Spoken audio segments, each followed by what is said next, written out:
ललित नारायण मिथिला विश्वविद्यालय परिसर के जुबली हॉल में अधिष्ठाता की बैठक का आयोजन किया गया।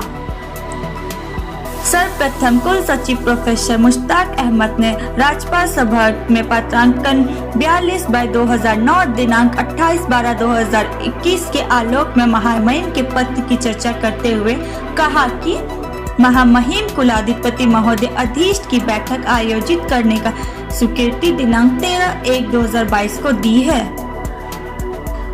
वैश्विक महामारी के दौर में अधिष्ठाता की बैठक ऑनलाइन मोड में की जा रही है। कुल सचिव महोदय ने इस अधिष्ठाता की बैठक की अध्यक्षता कर रहे माननीय कुलपति प्रोफेसर सुरेंद्र प्रताप सिंह से अनुमति लेकर बैठक की शुरुआत की। कुल सचिव महोदय ने सर्वप्रथम माननीय कुलपति प्रोफेसर सुरेंद्र प्रताप सिंह को अभिभाषण के लिए आमंत्रित किया।